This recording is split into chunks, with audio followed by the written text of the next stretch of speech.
Bung Rocky kelihatannya ya sinyal-sinyal bahwa Pak Prabowo itu tidak akan melanjutkan banyak program, saya kira bukan hanya soal IKN dari Presiden Jokowi itu sudah mulai makin nyata. Meskipun Pak Prabowo tidak langsung menyatakan itu, tapi sinyal-sinyal orang seputarnya menegaskan itu. Tapi yang hari ini Pak Prabowo itu memberikan pembekalan di depan perwira remaja TNI dan Polri. Dan Pak Prabowo menunjukkan bahwa prioritas keamanan itu yang utama.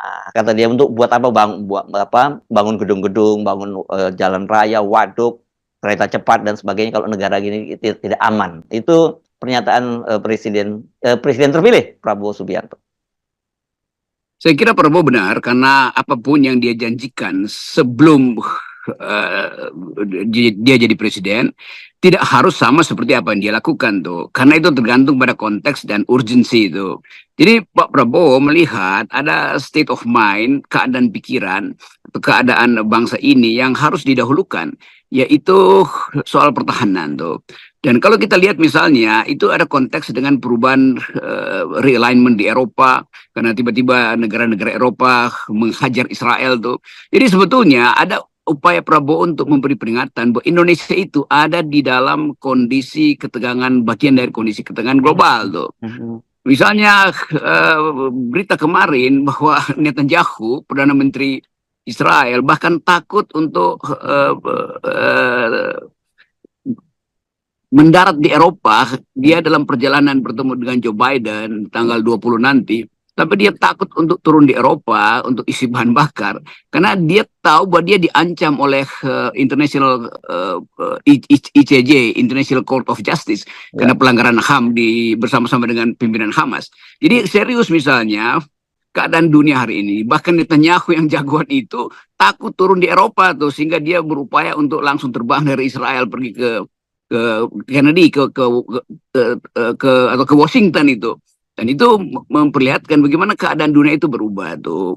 Perdana Menteri Inggris juga mengatakan bahwa oke, kita akan pertimbangkan untuk menangkap Netanyahu itu. Jadi Pak Prabowo mengerti ada situasi yang berubah tuh, sehingga dia kasih prioritas pada soal-soal security.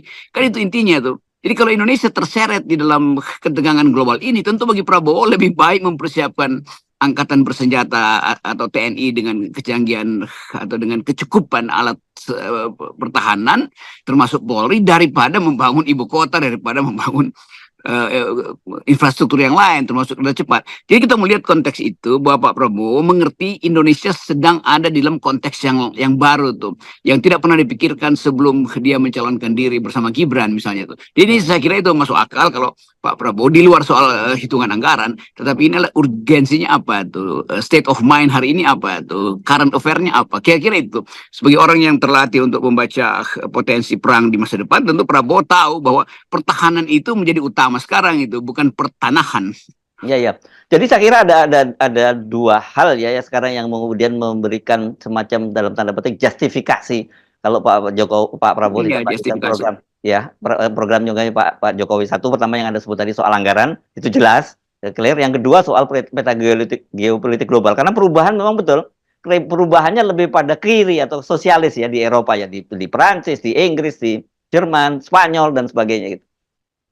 Ya itu mereka yang menginginkan perdamaian itu tumbuh lagi di Eropa tuh, dan itu terbaca pada menangnya partai-partai kiri di situ, partai-partai sosial demokrat tuh, yang berupaya untuk menekan Israel. Jadi Indonesia juga ada di dalam ketegangan itu.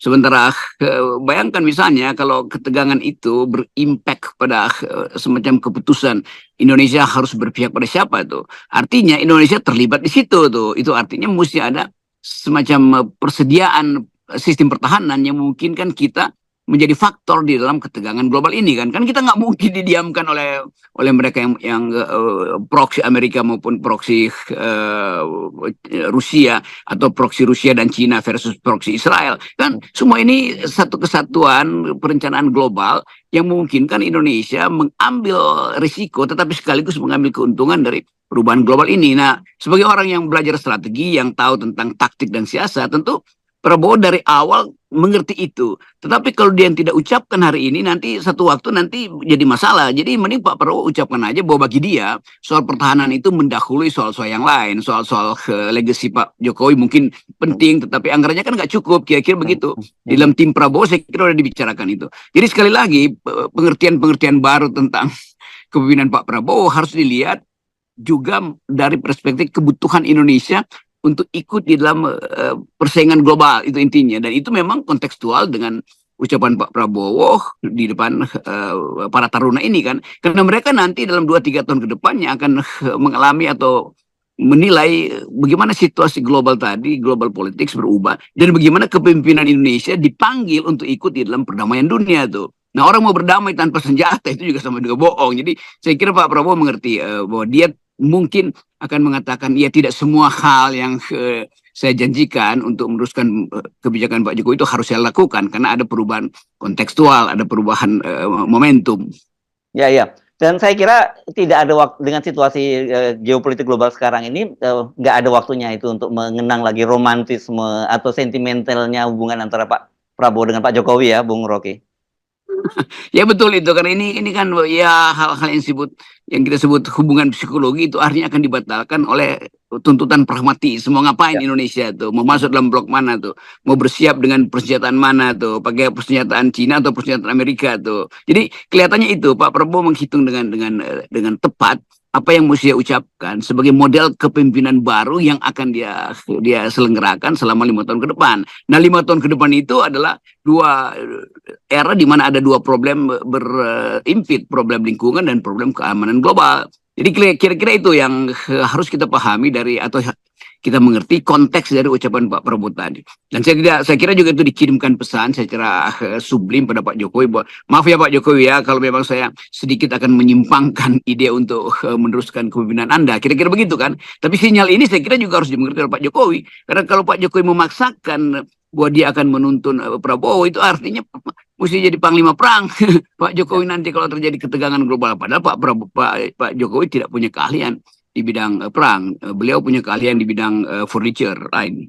Ya, ya. Nah, ini saya kira mau tidak mau ketika dunia berubah itu, Indonesia juga harus menampilkan kepemimpinan yang berubah ya, Bung Rocky. Dan kalau di eranya Pak Jokowi itu kan kelihatan sekali Pak Jokowi itu inward looking gitu ya. Dan itu kan yes. terlihat selalu kan dengan ketidakhadirannya di sidang PBB, 2 periode tidak pernah dia datang di PBB, dan selalu pada waktu itu alasan dari para pembantunya yang saya kira mereka sendiri juga malu menyampaikan itu, bahwa Pak Jokowi itu masih banyak sekali urusan-urusan di dalam negeri sehingga tidak sempat untuk hadir di PBB. Sementara Pak Prabowo sejak awal sebenarnya kita sudah menandai bahwa dia itu pasti punya karakteristik dan cara pandang yang berbeda dalam menempatkan Indonesia di geopolitik global itu.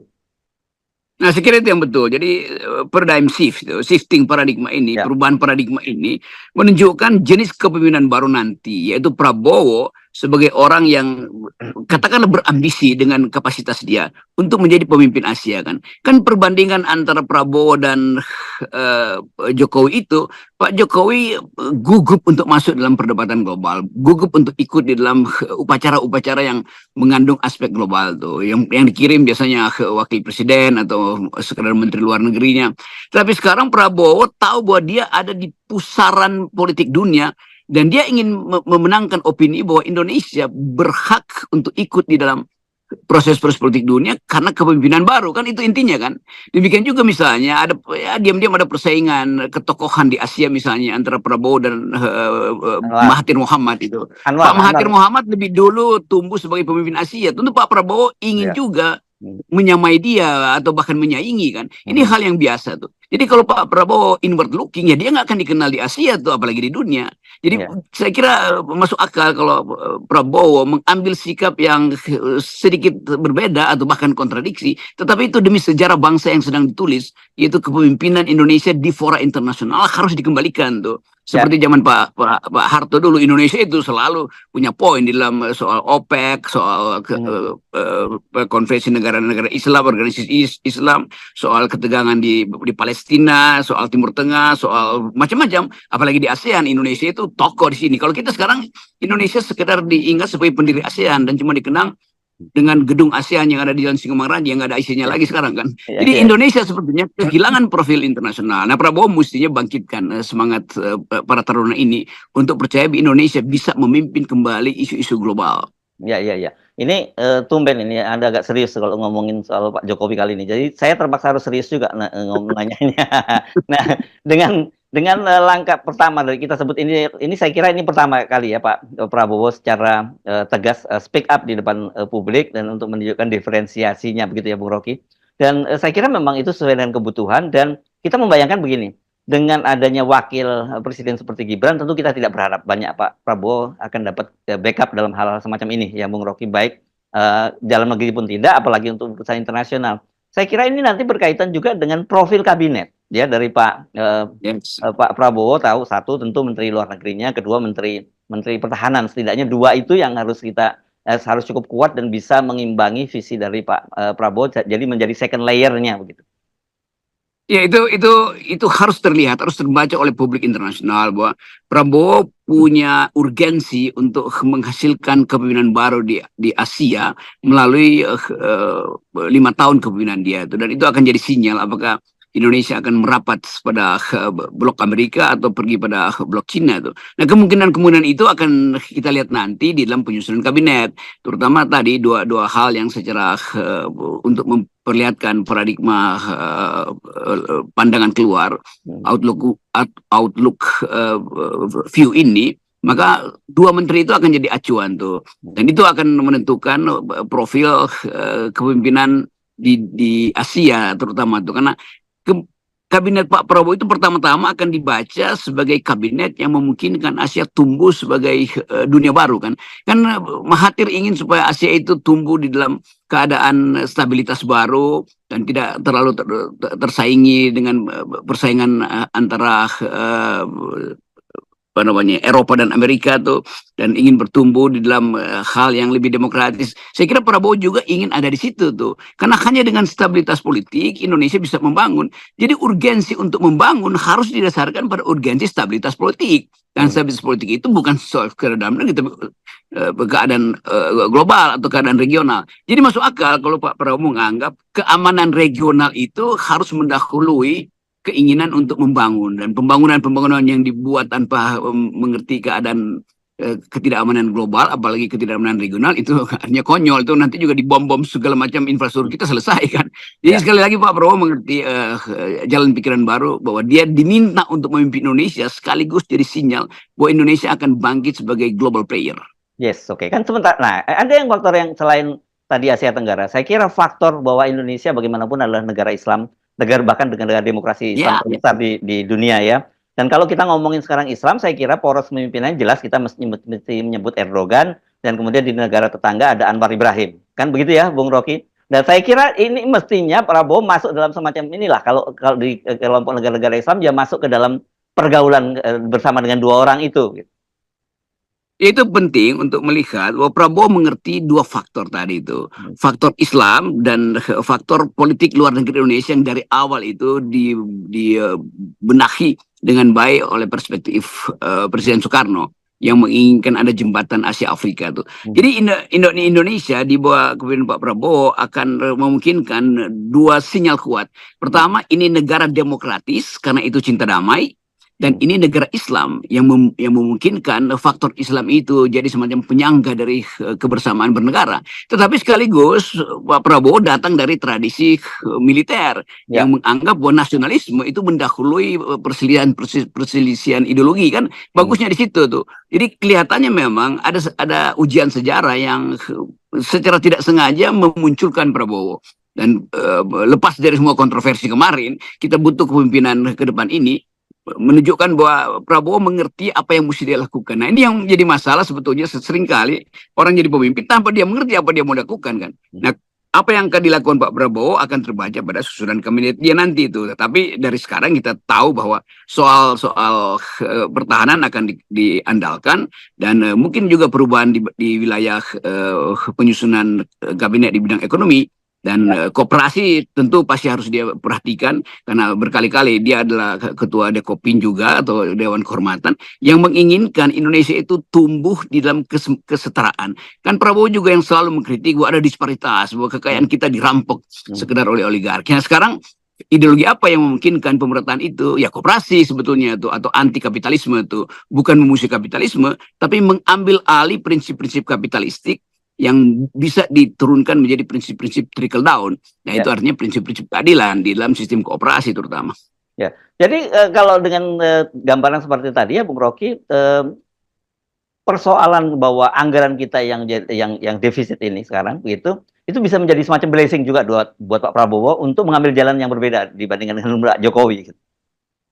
Iya, itu blessing in disguise sebetulnya. Iya, iya, Bahwa iya. oke, kesulitan anggaran, maka mestinya ada alasan rasional untuk membatalkan atau bahasa diplomasinya menunda atau mencicil proyek-proyek mercusuar Jokowi kan itu Ya, ya. sebetulnya poin yang dari sudut apa namanya efisiensi, dari sudut penghematan. Tetapi ada poin lain bahwa memang anggaran sebaiknya dipakai untuk memperkuat sistem pertahanan kita karena di depan mata ada potensi perang dingin, perang dunia ketiga yang terbuka, perang di Selat Malaka, di Cina Selatan, perang di Selat Taiwan.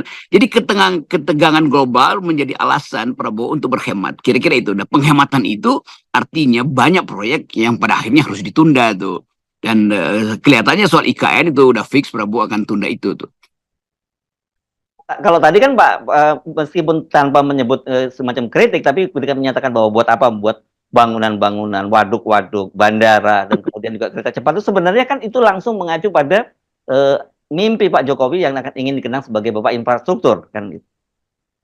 Iya, mimpi Pak Jokowi itu kalau Pak Jokowi diberi kesempatan oleh sejarah memimpin 30 tahun ke depan. Kan itu dasarnya. Tapi mimpi pemimpin itu kan dibatasi 5 tahun. Mimpi pemimpin itu juga akan dibangunkan oleh APBN. Lagi mimpi baik-baik, tiba-tiba ada bisikan bahwa APBN bolong. Nah, mesti bangun, nggak boleh mimpi terus kan. Jadi Prabowo ngerti bahwa APBN itu adalah batas dari ambisi mimpi seorang presiden tuh. Dan bagi Prabowo ya 5 tahun ke depan itu ya urgensinya adalah pertahanan. 5 tahun ke depan itu urgensinya ada stabilitas politik tuh. Jadi itu intinya trade off akan terjadi sehingga bagian-bagian yang dimimpikan oleh Pak Jokowi ya dengan mungkin dengan cara diplomatis akan dikatakan oleh Pak Prabowo bangun dulu ya Pak Jokowi ya, jangan mimpi terus tuh kira-kira. Karena apa? Karena APBN defisit. Kira-kira itu. Dan harusnya Pak Jokowi mengerti itu tuh. Kalau Pak Jokowi masih punya kapasitas untuk berpikir sebagai seorang negarawan, dia tahu bahwa ada masalah dengan seluruh mimpi dia itu karena mimpi dia itu akan dibangunkan oleh terbatasnya dana, terbatasnya penerimaan negara kita oleh APBN kan. Dasarnya sebetulnya cuma itu tuh. Nah, itu yang akan menentukan tipe perselisihan baru antara Prabowo dan Jokowi seperti apa. Jadi kita mesti katakan pasti akan ada perselisihan. Kenapa? Karena sumber dayanya terbatas. Yes, oke. Baik, dan saya kira nanti pada waktunya sebenarnya tidak bisa kita sebut perselisihan karena bagaimanapun Pak Jokowi itu akan menjadi outgoing presiden dan itu artinya dia sebenarnya dia harus menyadari bahwa sekarang presidennya adalah Jokowi, adalah Prabowo, jadi bukan dia lagi. Ya mudah-mudahan Pak Jokowi mengerti itu dan kalau dia mengerti dia mesti pesankan pada Gibran dan Kaesang bahwa udahlah nggak usah terlalu berambisi untuk jadi pemimpin karena negeri ini sudah dipimpin oleh Prabowo. Nah itu sebetulnya jadi harusnya kalau Pak Jokowi mengerti bahwa dia adalah outgoing presiden, mestinya dia udah bebenah untuk pergi ke apa namanya ke Solo, jangan lagi dan pergi ke Solo ya, jangan pergi ke Karanganyar. Iya, iya. Ya pergi ke sana. Sesekali boleh datang ke Jakarta, nginep di villa di Pantai Indah Kapuk, boleh aja. Oke, baik, terima kasih Bung Rocky ya. Kita nolkan semuanya ya.